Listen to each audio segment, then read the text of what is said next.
All right, this is the Hoarder Cult. Thank you all for listening, and we're going to get right to it right after a short sponsor.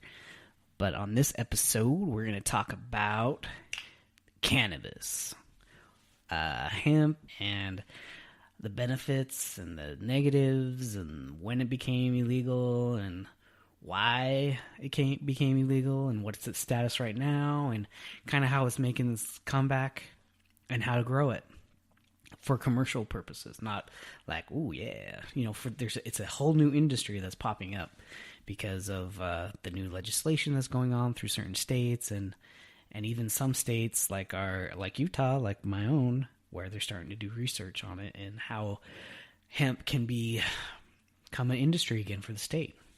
Let's get it on. This episode of the podcast is sponsored by Lawn Thumbs.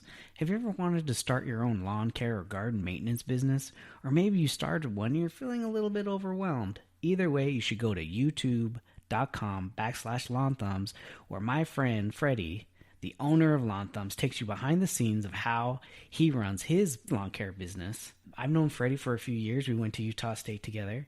And he'll show you the tips and tricks while taking you on his weekly lawn care adventures. So go to youtube.com/LawnThumbs now and subscribe to his channel. That's youtube.com/LawnThumbs. LawnThumbs. And by supporting Lawn Thumbs, you support the podcast. So if you want to help out the Hoarder Cult, what to do is go to his YouTube and subscribe. Watch a couple of his videos. I've watched them. They're really good. They're educational. He's entertaining. He's fun. There you go. Lawn Thumbs. This is Blaine. And this is Brad. And we are the Hoarder Cult.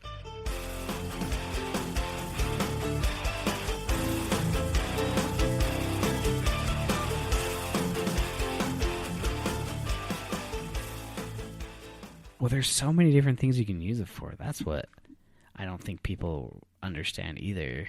So Obama signed an agricultural act in 2014, or you could say it was a farm bill, which allowed universities and state departments to begin cultivating industrial hemp for limited purposes. So more for like study and research to see. So it was allowed. But before that, since 1937, it had been prohibited. 1937. You know they were after the freaking agricultural purposes. They weren't even after the psychedelic stuff. You know, they didn't care. Yeah. So these are the states. Allow cultivation of hemp for commercial research and pilot programs. Are you ready? As of 2017. Washington, Oregon, California, Nevada, Utah, Colorado, Wyoming, Montana, North Dakota, Nebraska, Minnesota, Wisconsin, Michigan. Okay, I'm getting out there. So most of the eastern states. Right, yeah. The only ones like east of the Mississippi that don't allow it, Connecticut, New Jersey, D.C. Is D.C. a state? Whatever. Arkansas allows it. Louisiana? Louisiana doesn't. Mississippi doesn't. Georgia doesn't. And Florida? Missouri. Florida does. Right on. Ohio doesn't. And Iowa. Okay, then we go. Yeah, it's almost like less. It'd be less states that don't allow it. So don't allow cultivation of hemp. Yeah. Alaska, Idaho, Arizona, New Mexico, Texas, Oklahoma, Kansas, South Dakota, and then the other ones I just said. Guam doesn't. American Samoa doesn't. Yeah. So yeah, that was my kind of like research was on the hemp stuff because I thought it kind of fit in more with like, because everyone knows about like the psychoactive properties and THC and all that stuff, but hemp I think is like the reason it. This is my opinion. I'm not going to say why things were passed or whatever, but there were lobbies against hemp because it would compete with cotton. It would compete with paper. It would compete with all these other textiles. It's a super plant. and they didn't want to grow it, and it's way easier to grow for farmers. And then you can use it in all these different ways. So I thought I had a list. Okay, right here. This is hemp. Okay, you could eat it, I guess. It says you can eat it, like put it in food or whatever. Has health benefits, but it doesn't give you the psychoactive properties. You can actually eat it, like it's... Yeah. I mean, that's just like, pop brownies. People are starting to try to use it in... Well, I mean, as cooking. a fiber, like use it as a... Oh, yeah, as a source of fiber. Yeah. Yeah. Like wheat? Well, it says... That's freaking crazy. The seeds and stalks are used to produce a number of products, including food, nutritional supplements, medicines, body care products, and then we get into more ones that I was thinking: paper, textiles, building materials, plastic, composites, and even biofuels. So, I mean, talk about a renewable resource. All that crap. And that's why I think it was a big competitor, and they didn't... These guys that had a lot of money in newspapers or wood products and whatever, they were like, we gotta figure out a way to get rid of this hemp thing. So they tied it to marijuana. So what year? Like, when was that? 1937 Okay. is when the Marijuana Tax Act was put in. Effectively made possession or transfer of marijuana illegal throughout the United States under federal law. Bastards. And then they, later there was in the 70s, they passed something that made all hemp or all marijuana varieties, so under the cannabis genus, totally illegal. They made it what was it? Dang, I lost it. It's a class. Yeah, one. It was like... Class 1 drug. Yeah. Equal to opium poppy. They're not even. Heroin? Because those are used medically. Because opioids, they're all basically they're just a little different. But because they're used medically in research and stuff, they are not the one that you can't deal with. So let me see if I can find it. Class, what is it? No, I can't find it. But yeah, because those drugs, the opioids, are used medically, they're passed through the medical pharmaceutical companies or whatever. Oh yeah, pain pills. Yeah, it's not even, it's because you could use it in research and sell it and stuff. Marijuana is supposedly worse than that. Nuts. Because they don't allow research.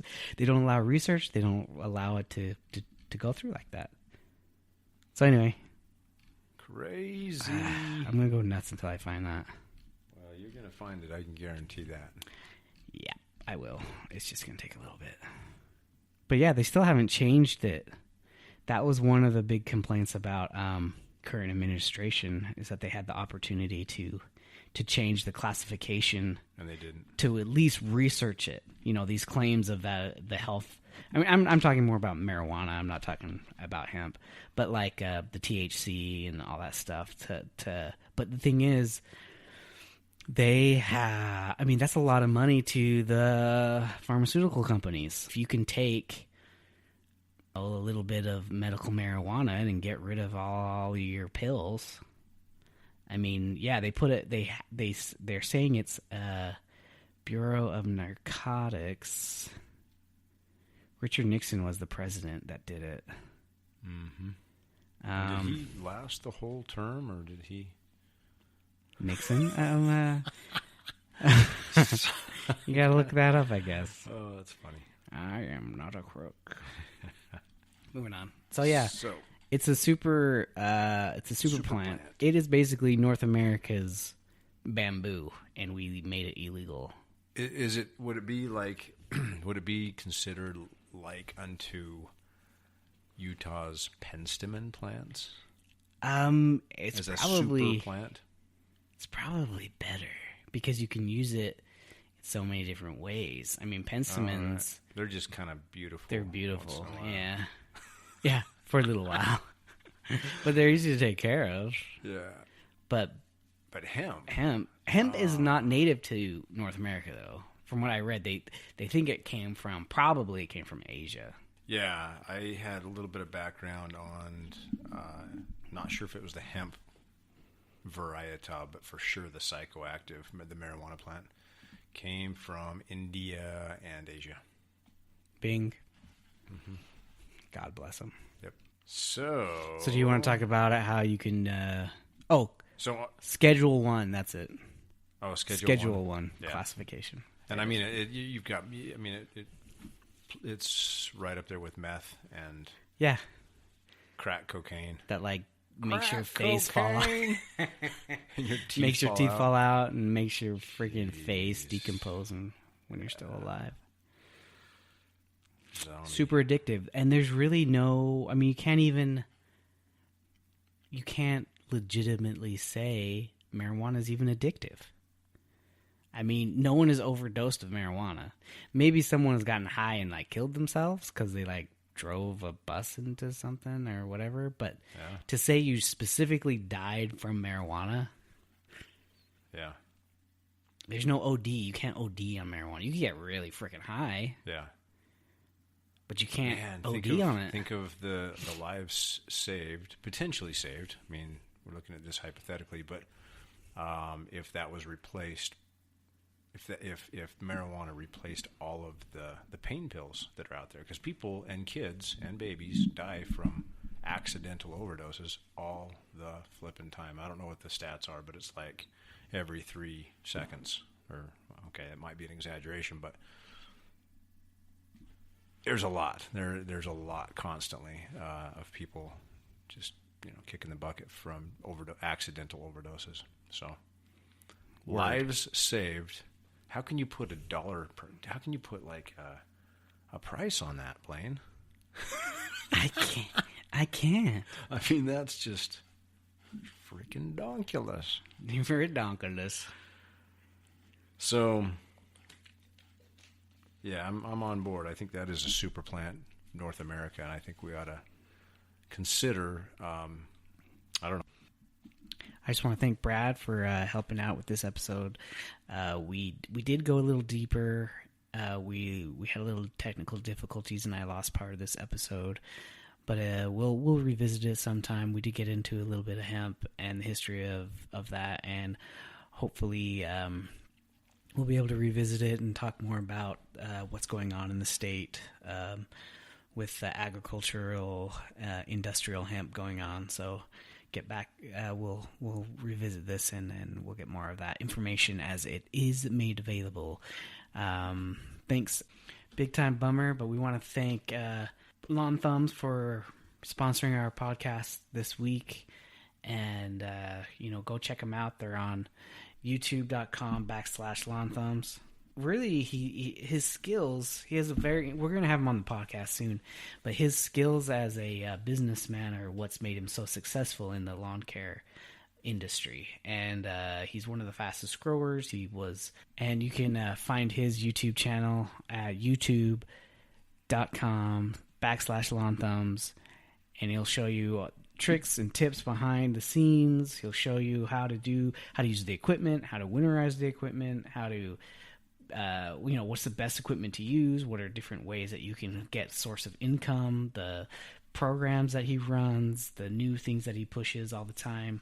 He's always trying new things and pushing the envelope when it comes to his lawn care company. So I want to thank Lawn Thumbs for sponsoring the podcast, and I want to thank you, the listener, for listening, and we will see you next time. Plant on, Babylon. Oh no, I said